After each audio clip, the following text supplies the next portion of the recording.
It's an amazing honor. A Vancouver teacher wins the Regional Teacher of the Year. Find out why her students say she's so special. Plus, an old building with a new purpose. How what used to be the Houck swimming pool will now be preparing kids to learn. And speaking of swimming pools, find out why there's a boat in the middle of the water at the Jim Parsley Center.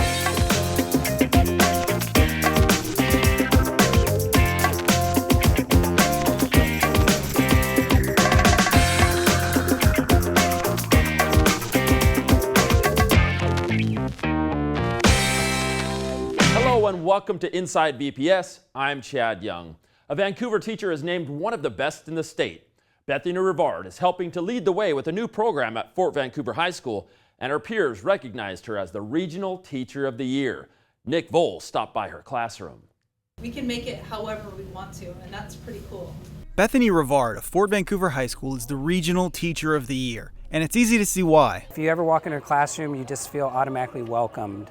All of my friends have had her in one way or another, and they all think that she's the most amazing teacher in the world. She's awesome. She's funny. She's really involved. She's willing to help students. She's really nice to the students. She's all around just an amazing teacher.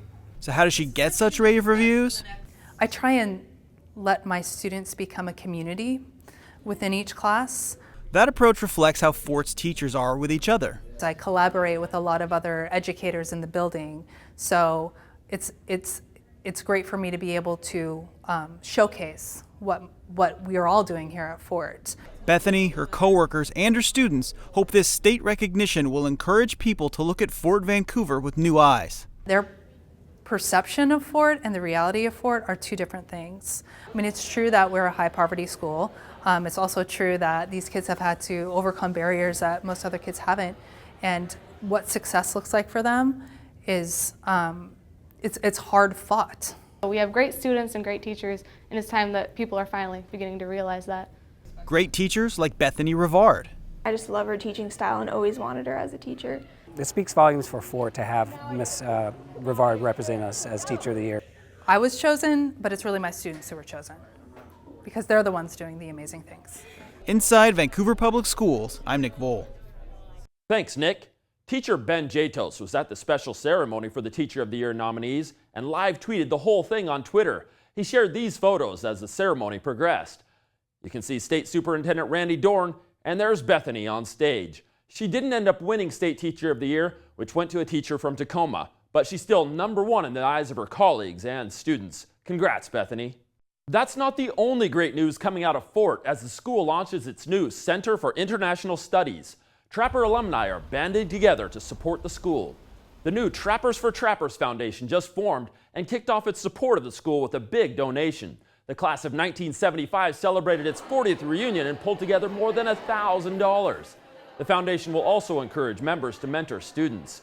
Former Trappers also got together for the first football game of the year, the Peace Pipe Rivalry game versus Hudson's Bay. That game was the first show of the year for Fort Sports, the district-wide sports broadcasting program.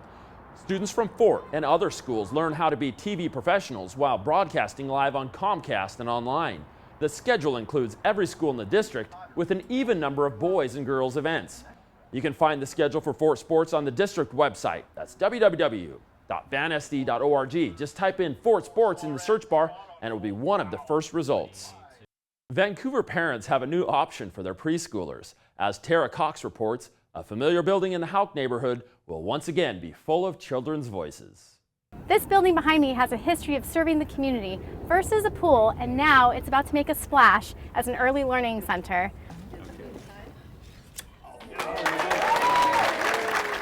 With the snip of a ribbon, the new Houck Early Learning Center is open for business.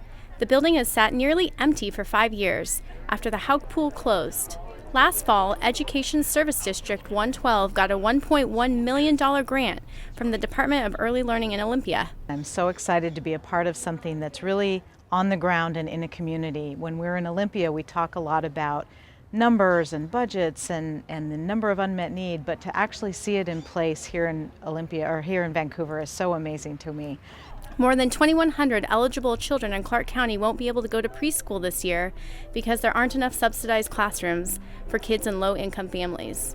But this center is a good start. Considering it serves a lot of lower income kids, that lower income kids really deserve to have great high quality spaces and high quality toys, and that's what it feels like.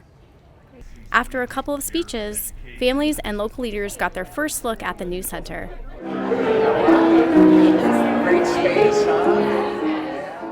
The revamped space keeps the feel of the old building, but with new touches. It's really nice to have a brand new space for little ones and preschoolers. It's very full of light and full of just super great developmentally appropriate toys, and our kids love it. The space is beautiful, the ceilings are so high, and it just looks like a place that you would want to come and learn. Inside Vancouver Public Schools, I'm Tara Cox. Thanks, Tara. Spots in the new Houck Early Learning Center are mostly gone, but it may not be too late. Some part-day subsidized slots and full-day unsubsidized slots are available. To learn more, call ESD 112 at the number on your screen.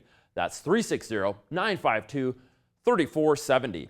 Spots are available to families in the Vancouver, Evergreen, Battleground, and Hawkinson districts. More good news for kids. The Fresh Fruit and Vegetable program is back at 5 elementary schools. The U.S. Department of Agriculture granted the district more than $120,000 to provide fresh snacks every day like mangoes, blackberries, bell peppers, and more. This is the 6th year VPS has participated in the program.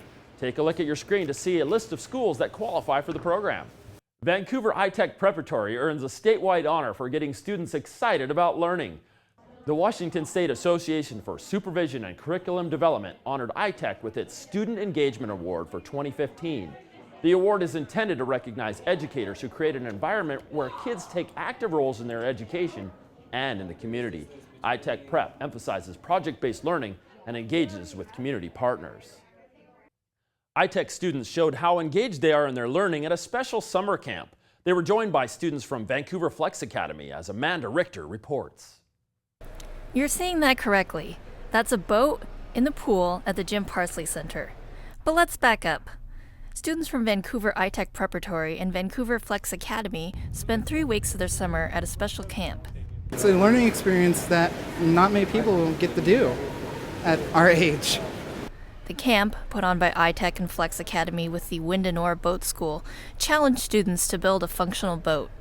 It turns out the key is geometry, a lot of geometry. We had 3 different measuring tools just for angling the certain stuff, because if you didn't angle a piece of board right, it would mess it up, so you'd really have to know some geometry. This project is right in line with both schools' focus on project-based learning. Seeing it being used, I now know the importance of all that stuff that I've learned, you know? It's fun, like, math is fun when you can put it to a use. They used math in the planning and building stages. I got to learn so many tools and measurements, and you have to be so precise that it's like difficult and frustrating at times, but it's so much fun when you get to this point. These kids from different schools also had to work together, a skill they'll need when they enter the workforce. Normally it's always hard getting to know new people. It always is, but I think what really made it kind of easy here is that even though we're from 2 different schools, we had a lot in common dealing with what we were doing. And so we connected on a whole lot of things. The kids have been great. They somewhat knew each other, but as a team, they really, by this morning, it was heartwarming to watch them. You mean you built this and everyone worked on it and it just feels good. For the kids, it's a satisfying payoff to hard work as they paddle around the pool and into another year of learning. For now, the ship has sailed, but these kids have been anchored in a solid understanding of project-based learning. Inside Vancouver Public Schools, I'm Amanda Richter. Thanks, Amanda. The Wind and Oar Boat School is a nonprofit, so after they built the boat, it was sold to support the program. Finally, Vancouver Superintendent Dr. Steve Webb gets a lesson in dance from elementary students. Dr. Webb headed down to Washington Elementary to learn a dance from Miss Bream's 4th grade class. PE teacher Erica Castro led the students and Dr. Webb through the routine, a traditional Mexican dance. Dr. Webb told us it was a fabulous opportunity to showcase the strong arts programs at Vancouver Public Schools. In Vancouver Public Schools, we consider art core, and every student, regardless of grade level, has exposure to all of our art forms, including dance. And it's important that we pay attention to that as part of our core curriculum. On the first day of school, the superintendent of Highline Schools up north did a dance lesson with her students and challenged Dr. Webb to follow suit. That's it for us. Thanks for watching. Remember that you can see more news from Vancouver Public Schools on our YouTube channel. That's youtube.com/VanSDTV. Until next time, I'm Chad Young.